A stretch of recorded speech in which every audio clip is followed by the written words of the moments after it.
نحمده ونصلي على رسوله الكريم أما بعد فأعوذ بالله من الشيطان الرجيم بسم الله الرحمن الرحيم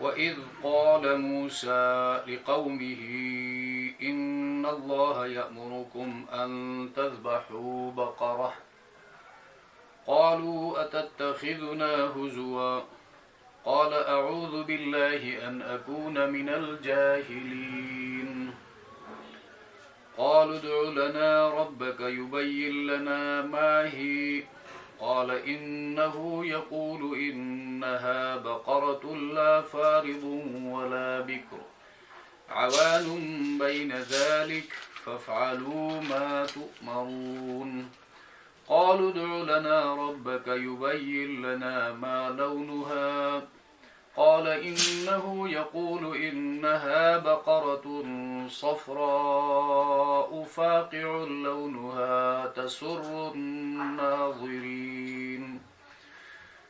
قالوا ادع لنا ربك يبين لنا ما هي إن البقرة شابه علينا وإنا إن شاء الله لمهتدون قال إنه يقول إنها بقرة لا ذلول تثير الأرض ولا تسقي الحرث مسلمة لا شية فيها قالوا الآن جئت بالحق فذبحوها وما كادوا يفعلون صدق الله العظيم.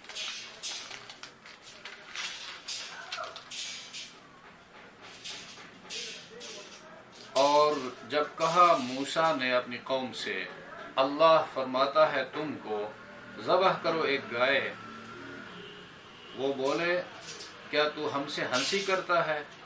کہا پناہ خدا کی کہ ہوں میں جاہلوں میں۔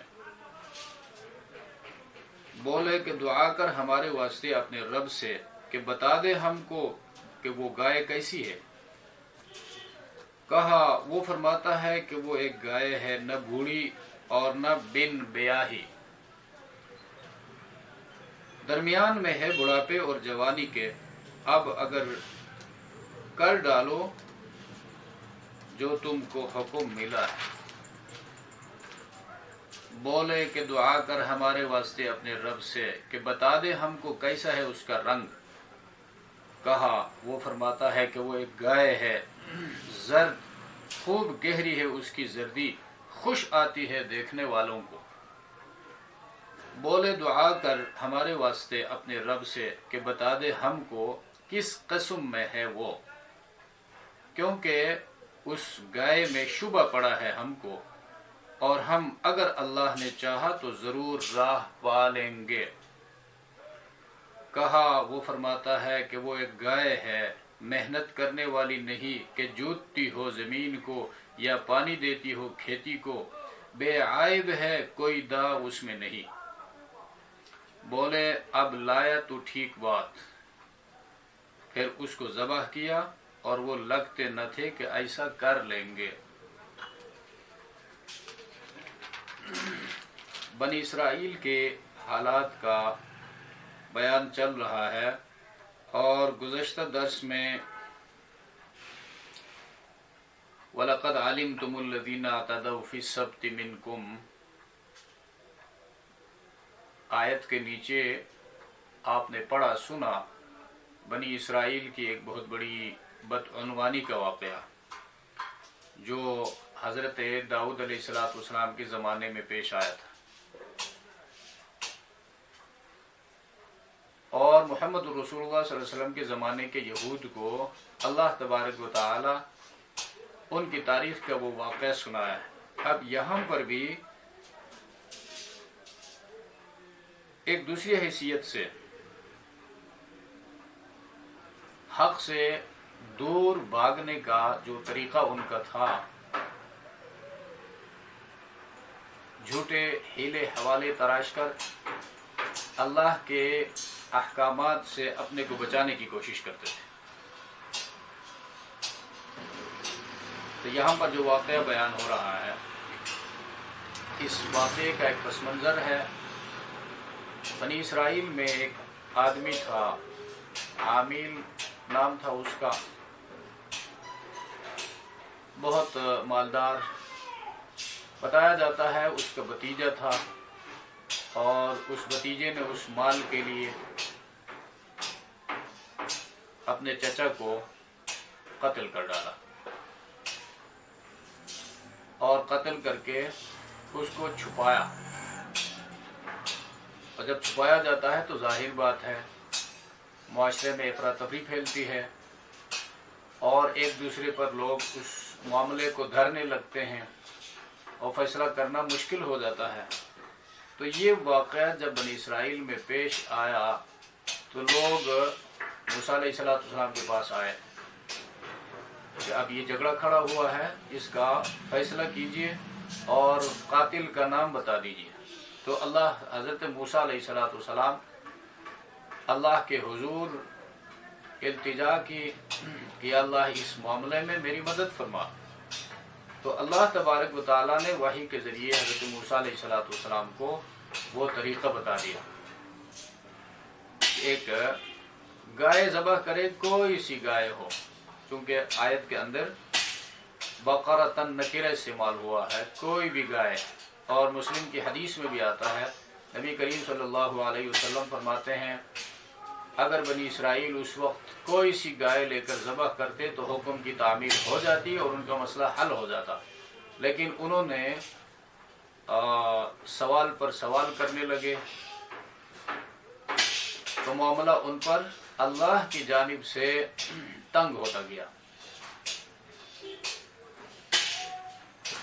تو یہ سوال و جواب کا ایک سلسلہ تسلسل یہاں پر شروع ہو گیا۔ تو یہاں پر جو سمجھنے کی بات ہے وہ یہ ہے کہ کثرت سوال اور تعمق، انتہائی گہرائی میں جانا، کھود کرید کرنا، یہ بندے کو گمراہی کی طرف لے جاتا ہے۔ کثرت سوال پوچھنا عمل کے لیے اچھی بات ہے۔ سوال پوچھا جائے اور اس کا فہم حاصل کیا جائے، مسئلے کو اچھی طرح سمجھا جائے، اس پر عمل شروع کیا جائے۔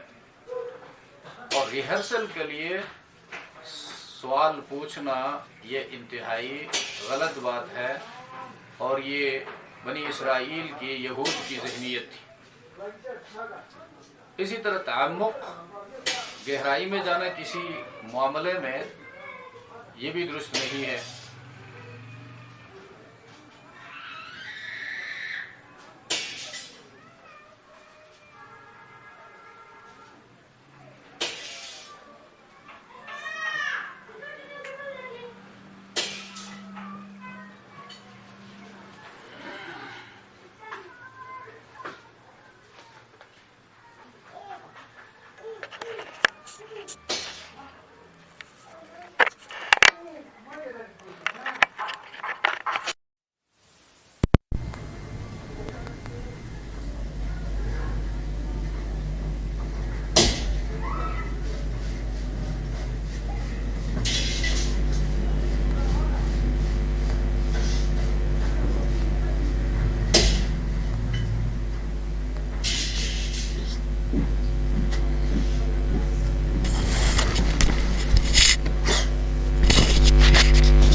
تو یہاں یہ واقعہ جو ہے بنی اسرائیل کا واقعہ چل رہا ہے، ان میں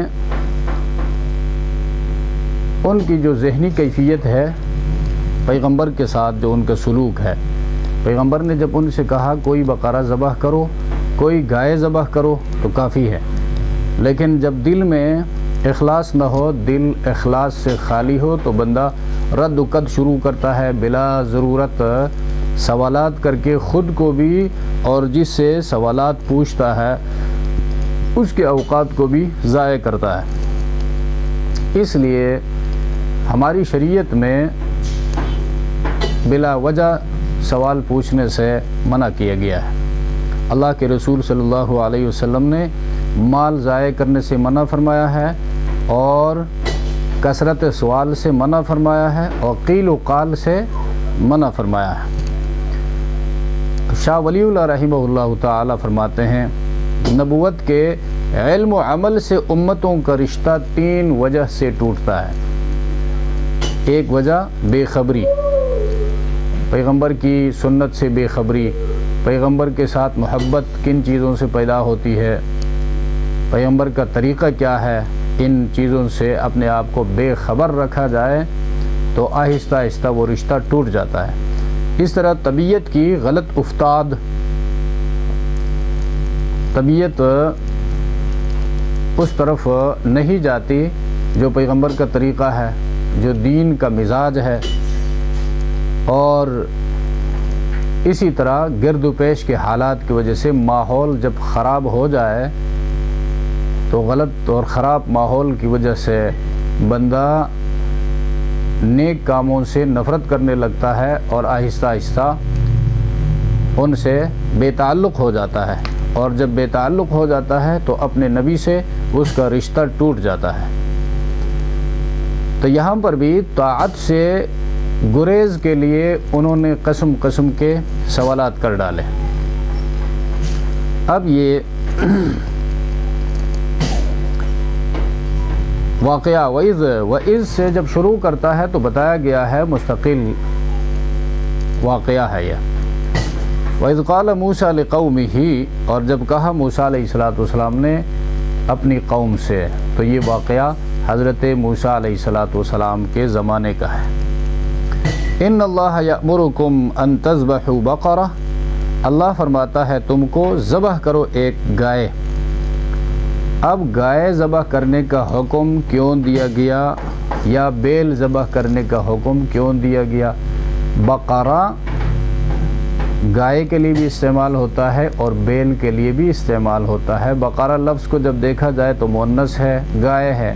بقرہ جب اس میں جنس استعمال ہو جائے تو گائے بیل دونوں کے لیے استعمال ہوتی ہے۔ جس طرح انسان میں مرد اور عورت دونوں داخل ہیں، اس طرح بقرہ اس میں جنس ہو تو اس میں گائے بھی داخل ہے اور بیل بھی داخل ہے۔ اور دوسری بات یہ ہے کہ بعد میں آ کر کہتا ہے تثیر الارض، کہ زمین جوتتی ہو، تو بعض مفسرین نے زمین جوتنے کی بات کی ہے تو انہوں نے بیل ترجمہ کیا ہے کہ زمین جوتی جاتی ہے بیل سے، بیل کو جوتتے ہیں کھیتی میں، گائے کو نہیں جوتتے ہیں۔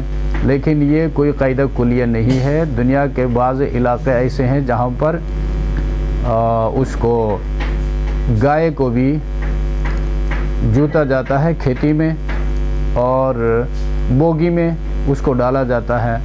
یہ عرف اور اس علاقے کے رسم و رواج کے ساتھ تعلق رکھتا ہے۔ ہو سکتا ہے بنی اسرائیل کے اندر یہ رواج ہو کہ وہ گائے سے زمین جوتتے ہوں،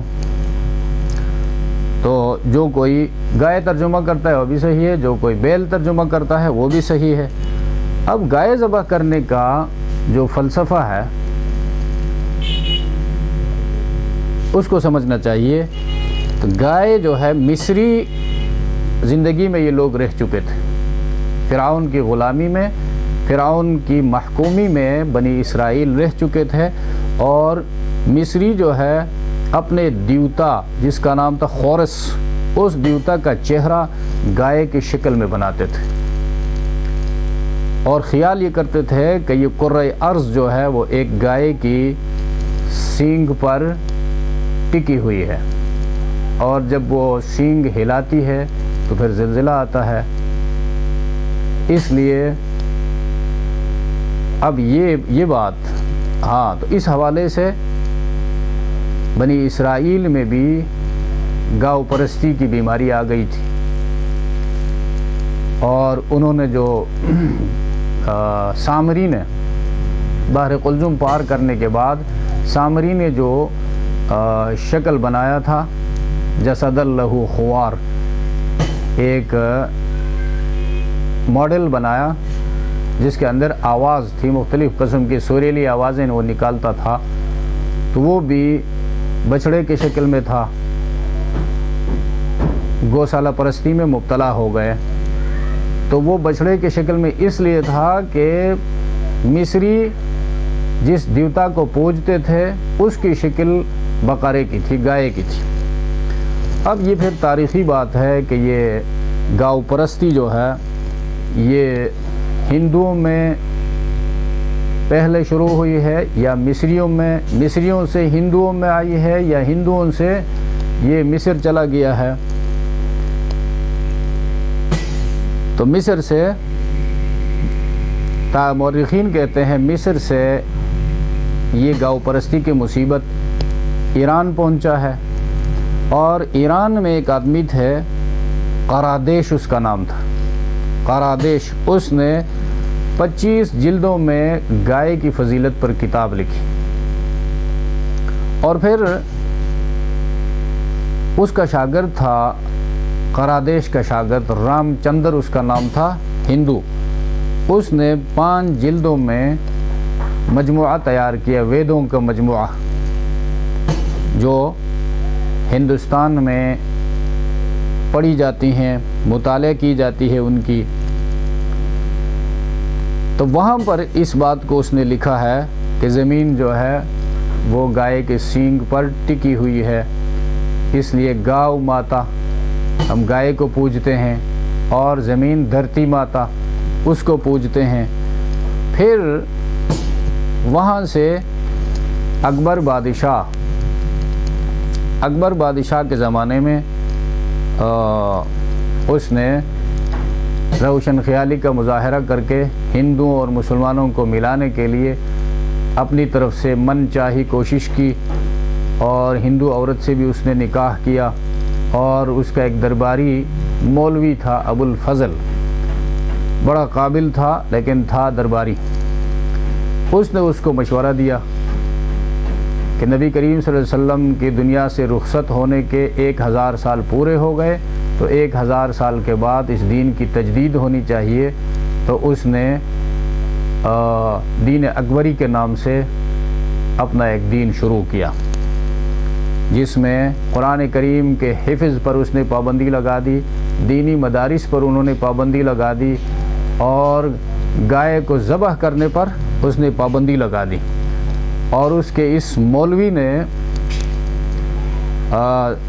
قرآن کی تفسیر لکھی، 3 جلدوں میں وہ تفسیر ہے، سواقع الالہام اس کا نام ہے، اور اس کی خصوصیت یہ ہے کہ اس پوری تفسیر میں عربی زبان میں ہے، لیکن عربی اس کی گھٹیا قسم کی عربی ہے، اس پوری کتاب میں ایک بھی نقطہ والا کلمہ نہیں ہے، یہ اس کی قابلیت کی علامت ہے۔ تو اس نے وہاں پر یہ مشورہ دیا اور اپنی تفسیر میں اس بات کو شامل کیا کہ لا تذبح البقر، اے لوگو گائے کو ذبح مت کرو، فإن تذبح البقر فمأواکم السقر، اگر تم گائے کو ذبح کرو گے تمہارا ٹھکانہ جہنم ہوگا۔ تو ہندو خوش ہو گئے، اور ابو الفضل اتنے بڑے نمک حرام تھے کہ اپنے استاذ کو اس نے قتل کیا تھا۔ تو اب بنی اسرائیل گائے کو پوجتے تھے، تو جب جس چیز کو پوجا جاتا ہے اس کی عبادت کی جاتی ہے، لازمی بات ہے اس کے احترام میں پوجا جاتا ہے، اس کی عظمت دل و دماغ پر سوار ہے۔ اب کسی چیز کی عظمت کو دل سے نکالنے کے لیے اس کی توہین ضروری ہے، اس کی تذلیل ضروری ہے۔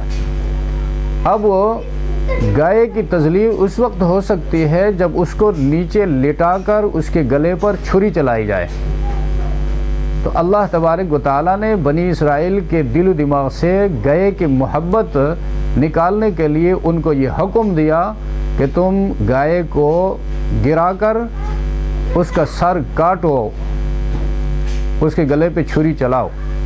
تو اس کے پیچھے فلسفہ یہ تھا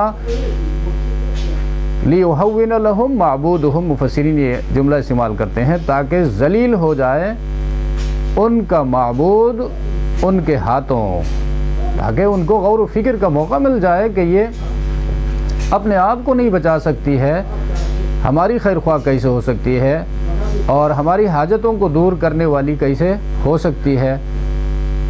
تو ان کے دلوں میں اس کی عظمت اور اہمیت ختم ہو گئی۔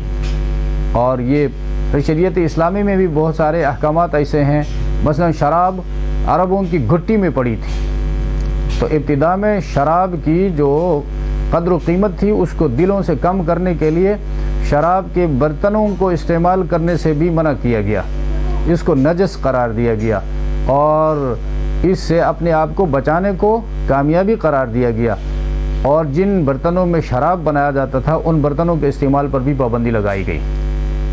جب شراب کی حرمت راسخ ہو گئی مسلمانوں کے ذہنوں میں، پھر وہ برتنوں کا استعمال جو ہے اس کی حرمت اٹھائی گئی۔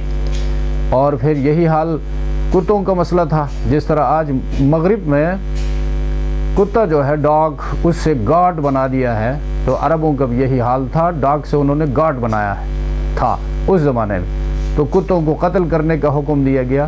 آہستہ آہستہ پھر قتل کرنے کا حکم منسوخ ہوا، اس لیے کہ ان کے ساتھ نفرت جو ہے وہ پیدا ہو گئی۔ تو اس فلسفے کی بنیاد پر بقرے کو ذبح کرنے کا حکم دیا گیا۔ قالوا، جب یہ حکم اللہ نے دیا اور حضرت موسیٰ علیہ السلام نے آگے پہنچایا، ان سے کہا، تو انہوں نے کہا اتتخذنا ہزوا، کیا تو ہمارے ساتھ ہنسی کرتا ہے، ہزوا مذاق کرتا ہے؟ قال موسیٰ علیہ السلام نے فرمایا اعوذ باللہ، پناہ خدا کی، میں اللہ کی پناہ میں آتا ہوں، کس بات سے؟ ان اکون من الجاہلین، کہ ہو جاؤں جاہلوں میں۔ تو یہاں پر یہ بھی سمجھنا ہے جہالت کسے کہتے ہیں؟ تین معنی میں استعمال ہوتا ہے۔ انسانی ذہن کا علم سے خالی ہونا، یہ بھی جہل ہے، اور کسی چیز کے بارے میں ایسا یقین رکھنا یا کرنا جیسا وہ چیز نہ ہو، یہ بھی جہل ہے۔ ایک کام کو اس طرح انجام نہ دینا جس طرح انجام دینا چاہیے، یہ بھی جہل ہے۔ تو جاہلین اپنے عاقبت کو نہ جاننے والا، یہ اردو والا جہالت مراد نہیں ہے، اس لیے کہ جو کلمہ استعمال ہوا ہے وہ پیغمبر استعمال کرتا ہے اور اپنے حوالے سے استعمال کرتا ہے، تو پیغمبر کو یہ نہیں کہہ سکتے وہ جاہل تھے۔ یقیناً پیغمبر اپنے زمانے کا بہت بڑا عالم ہوتا ہے، تو جہل کا وہ معنی نہیں ہے جو اردو میں استعمال ہوتا ہے۔ قال اعوذ باللہ، پناہ خدا کی، ان اکون من الجاہلین، کہ ہوں میں جاہلوں میں۔ وجہ یہ ہے کہ نہ یہ میری شان ہے اس لیے کہ میں پیغمبر ہوں، اور نہ میں یہ میرا کام ہے۔ شان یہ ہے کہ پیغمبر اعلیٰ درجے کا عاقل ہوتا ہے، اعقل الناس، تمام لوگوں میں سب سے زیادہ سمجھدار ہوتا ہے، اور پیغمبر کا کام اللہ کی طرف دعوت دینا، لوگوں کو اللہ کی نافرمانی سے روکنا ہوتا ہے۔ تو نہ یہ میرا شان ہے اور نہ میرا کام ہے۔ تو یہاں پر ہمارے لیے بھی یہی بات ہے، دین کے حوالے سے محتاط رہنا چاہیے۔ اول دین کا مسئلہ ہو تو وہ سنجیدگی سے، پھر سنجیدہ لوگوں سے پوچھنا چاہیے۔ سنجیدہ لوگ دین کے حوالے سے علماء ہی ہو سکتے ہیں۔ دین کا مسئلہ ہو تو علماء سے ڈسکس کیا جائے۔ دین کا مسئلہ انجینئر سے ڈسکس نہیں کیا جا سکتا، میڈیکل ڈاکٹر سے ڈسکس نہیں کیا جا سکتا، بزنس مین سے پوچھا نہیں جا سکتا۔ تو یہ ان سے پوچھنا، انجینئر سے دین کا مسئلہ پوچھنا، میڈیکل ڈاکٹر سے دین کا مسئلہ پوچھنا، ایسا ہے گویا کہ بندہ مذاق کر رہا ہے، دین کے ساتھ مذاق کر رہا ہے۔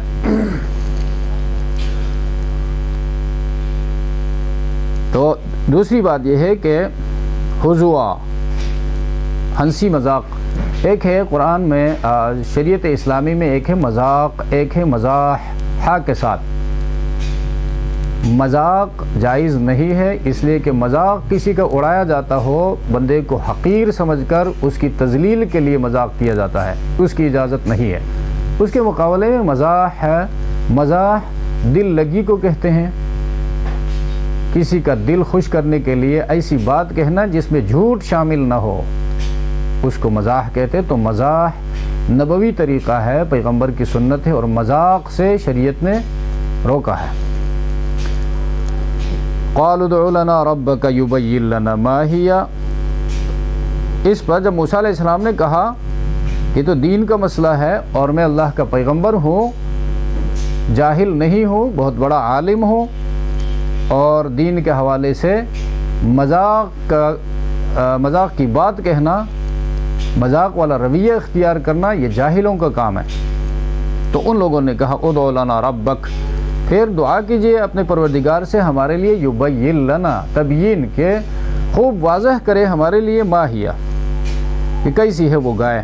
قال انہ یقول انہا، موسیٰ علیہ السلام نے فرمایا کہ میرا پروردگار حکم دیتا ہے کہ وہ گائے بقرتن، ایسی گائے، لا فارض ولا بکر، نہ بوڑھی اور نہ بکر، ورجن، بن بیاہی، عوان بین ذالک، درمیان میں ہے بڑھاپے اور جوانی کے، نہ بوڑھی اور نہ زیادہ بچیا، بلکہ درمیانی عمر کی۔ فافعلوا ما تؤمرون، اب کر ڈالو جو تم کو حکم ملا ہے۔ اب اس کا مطلب یہ تھا ما ہیا، وہ ان کی اس گائے کے عمر کے بارے میں پوچھ رہے تھے۔ قالوا ادع لنا ربک یبین لنا، انہوں نے کہا دعا کر ہمارے واسطے اپنے رب سے کہ بتا دے ہم کو، ما لونہا، کیسا ہے اس کا رنگ۔ اب یہ رنگ کے بارے میں سوال کیا۔ قال انہ یقول انہا بقرۃ صفراء، کہا اللہ فرماتا ہے کہ وہ گائے ہے زرد، فاقع لونہا، خوب گہری ہے اس کی زردی، تسر الناظرین، خوش آتی ہے، بھلے لگتی ہے دیکھنے والوں کو، خوش کرتی ہے دیکھنے والوں کو۔ قالوا ادع لنا ربک یبین لنا، انہوں نے کہا دعا کر ہمارے واسطے اپنے رب سے، یبین لنا، کہ واضح کر دے ہمارے لیے، ما ہی، کس قسم میں ہے وہ، ان البقرہ تشابہ علینا، کیونکہ اس گائے میں شبہ پڑا ہے ہم کو، تشابہ یعنی پھیکی زرد ہو، گہری زرد ہو، اور اس میں کچھ داغ ہو نہ ہو، زردی اس میں زیادہ ہو، سفیدی بھی اس میں ہو یا نہ ہو، اور سیاہی اس میں ہو یا نہ ہو، وغیرہ وغیرہ۔ وَإِنَّا إِن شَاءَ اللَّهُ لَمُهْتَدُونَ، اور ہم اگر اللہ نے چاہا تو ضرور راہ پالیں گے۔ انشاء اللہ، یہ کہنا مستحب ہے کسی کے ساتھ وعدہ کرتے ہوئے یا کسی کام کا ارادہ کرتے ہوئے۔ اس کا مطلب یہ ہوتا ہے کہ بندہ اپنے ارادے کے ساتھ، اپنے مشن کے ساتھ اللہ کے ارادے کو بھی شامل کرتا ہے۔ تو اللہ تبارک و تعالی ان کی مدد فرماتے ہیں ایسے لوگوں کی۔ لیکن یہاں پر یہ ہے کہ آج کل مسلمانوں کو دیکھا جائے تو جس کام کے کرنے کا ارادہ نہ ہو تو ساتھ تو یہاں پر وَإِنَّا إِن شَاءَ اللَّهُ لَمُهْتَدُونَ، اور ہم اگر اللہ نے چاہا تو ضرور راہ پالیں گے۔ تو لمحتدون کا معنی اس بقرہ کی کیفیت کی حقیقت کا پتہ پالیں گے، راہ پانے والوں میں سے ہو جائیں گے۔ تو ایک بات تو یہ ہے کہ انہوں نے آخری اس سوال کے ساتھ انشاءاللہ کہا۔ انشاءاللہ کی برکت سے ان کو اس عمل کی توفیق ملی اللہ کی طرف سے۔ تو انشاءاللہ کے حوالے سے پہلی بات تو یہ ہے کہ ہر کام کے ساتھ یعنی جس کا تعلق مستقبل کے ساتھ ہو، گھنٹہ بعد کرنا ہے، ایک دن بعد کرنا ہے، مہینہ بعد کرنا ہے، تو انشاءاللہ تعالی پورے عقیدے کے ساتھ یہ کہنا مستحب ہے، لیکن یہ عقیدہ رکھنا فرض ہے، اس لیے کہ عقیدہ تو مسلمان کا یہ ہونا چاہیے کہ جب اللہ نہ چاہے گا تو دنیا کچھ سے کچھ ہو جائے، وہ کام نہیں ہو سکتا۔ اگر اللہ چاہے گا تو یقیناً اس میں کامیابی ہوگی۔ یہ تو عقیدے کا مسئلہ ہے۔ جہاں تک کہنے کی بات ہے، وہ کہنا مستحب ہے اور برکت کی دعا ہے۔ یہ اللہ تبارک و تعالیٰ نے اپنے پیغمبر کو اس کا حکم دیا ہے، وَلَا تَقُولَنَّ لِشَيْءٍ إِنِّي فَاعِلٌ ذَلِكَ غَدًا۔ اے پیغمبر، کبھی بھی یہ مت کہو کہ میں یہ کام کل ضرور کروں گا، إِلَّا أَن يَشَاءَ اللَّهُ، مگر یہ کے ساتھ یہ بھی کہو أَن يَشَاءَ اللَّهُ، کہ جو اللہ چاہے۔ جب اللہ چاہے گا تو مدد بھی فرمائے گا اور وہ اسباب بھی مہیا کرے گا۔ تو اللہ کی مشیت کو اپنے ساتھ بندے نے ملا لیا، دعا کی۔ اور دوسری ایک غلط فہمی اس حوالے سے یہ ہو رہی ہے، بندہ جب کہتا ہے انشاءاللہ تو بعض لوگ یہ کہتے ہیں بس جب انشاءاللہ کہا اب یہ کام ہونے والا نہیں ہے، یہ بندہ یہ کام نہیں کرے گا۔ یہ انتہائی غلط سوچ ہے اور اللہ کے احکامات کے ساتھ مذاق ہے۔ اگر کسی کا یہ سوچ ہو اور وہ جانتے بوجھتے قصدن عمدن یہ کہے دوسرے کو دھوکہ دینے کے لیے کہ بھئی انشاءاللہ، دل میں اس کا یہ ہے کہ یہ کام کل میں کرنے والا ویسے بھی نہیں ہوں، بس انشاءاللہ ساتھ کہہ دو۔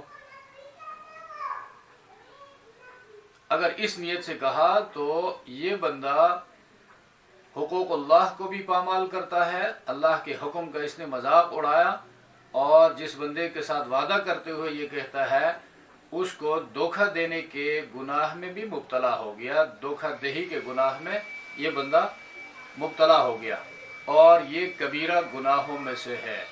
مستقل توبہ تائب ہونے کی ضرورت ہے۔ اور انشاءاللہ کہنے کا فائدہ یہ ہوگا، اگر کسی نے عزم مصمم کے ساتھ کل ایک کام کے کرنے کا ارادہ کیا، عزم کیا، اور ساتھ انشاءاللہ تعالی دل کے اخلاص کے ساتھ پڑھا، اور کل کو بندہ بھول گیا یا کوئی ایسی ضرورت پیش آئی جو وہ رکاوٹ کھڑی ہوئی اس کام کے پورا کرنے میں، تو یہ بندہ گناہگار کم از کم نہیں ہوگا۔ تیسری بات یہ ہے کہ انشاءاللہ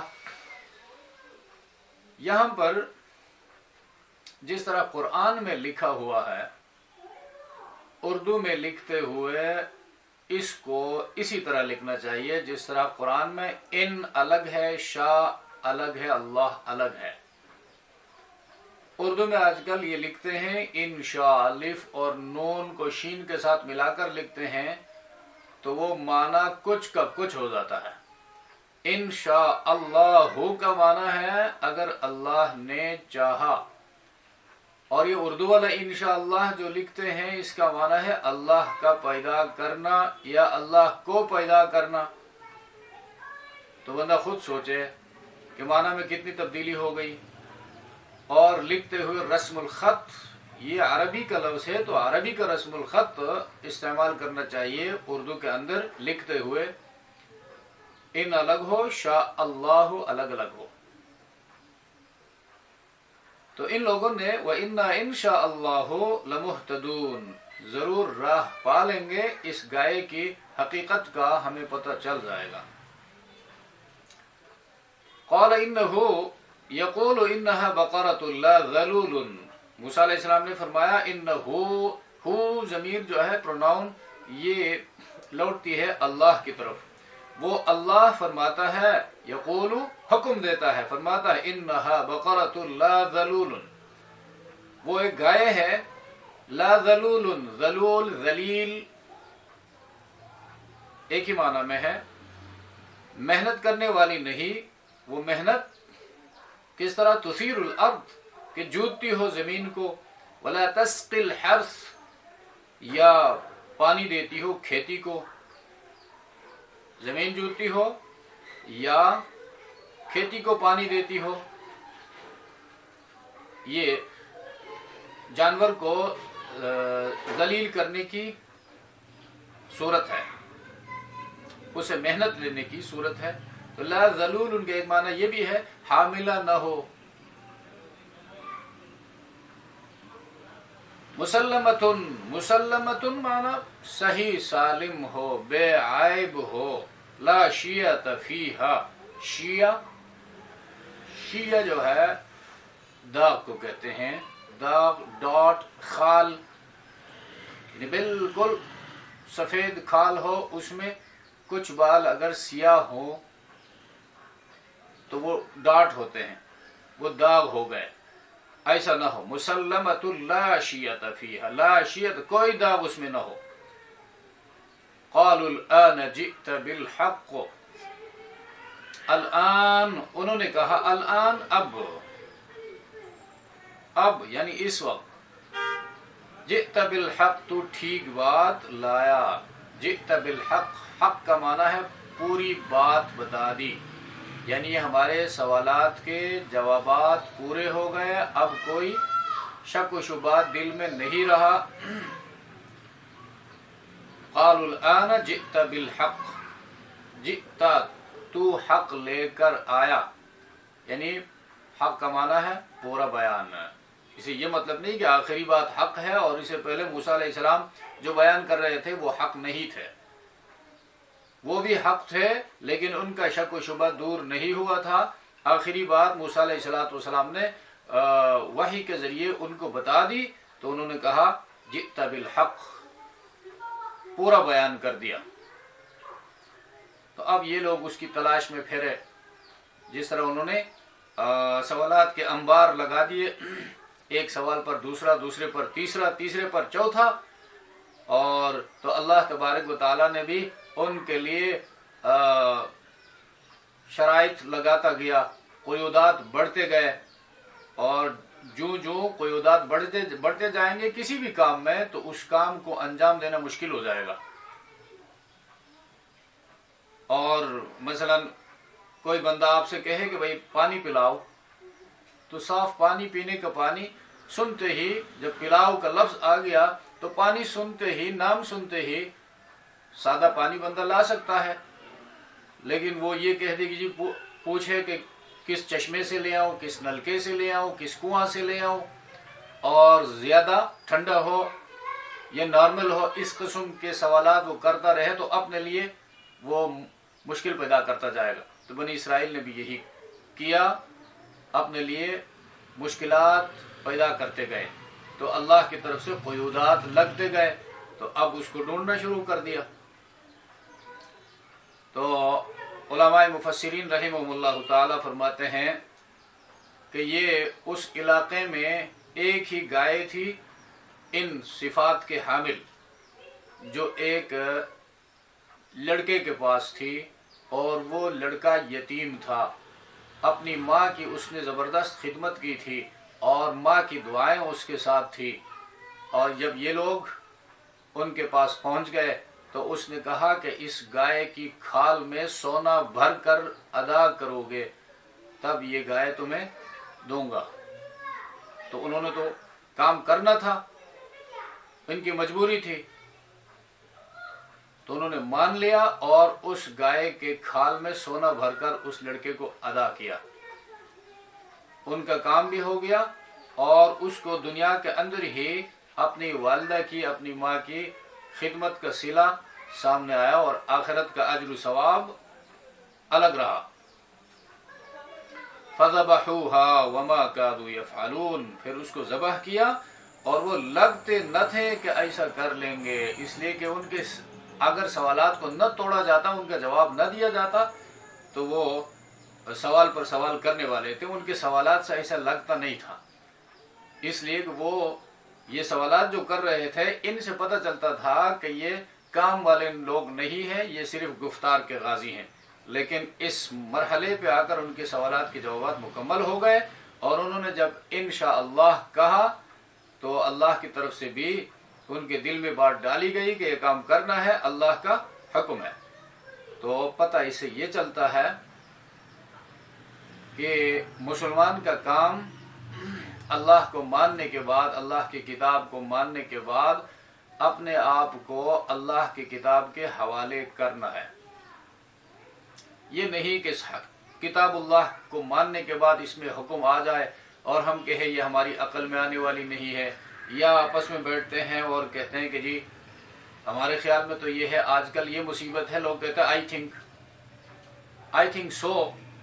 تو یہ بھی یاد رکھو، یہ آئی تھنک کہنے والوں کے بارے میں قرآن کہتا ہے قتل الخراصون، ہلاک ہو جائے آئی تھنک کہنے والے، کہ میرا خیال ایسا ہے، میرے خیال میں یہ حکم ایسا ہوگا۔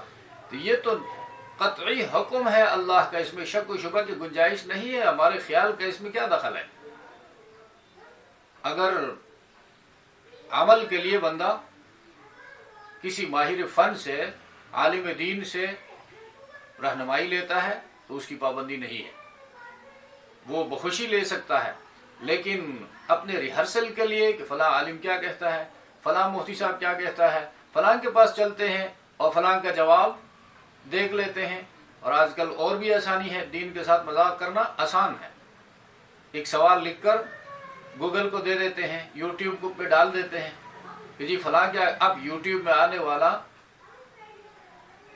پڑھا ہے تو میڈیکل اور بیان کر رہا ہے قرآن، پڑھا ہے انجینئرنگ اور بیان کر رہا ہے قرآن، تو چی نسبت خواہ کے رابع عالم پاک، انجینئرنگ کا قرآن کے ساتھ کیا نسبت ہے، یا میڈیکل سائنس کا قرآن کے مسائل کو بیان کرنے کے ساتھ کیا نسبت ہے؟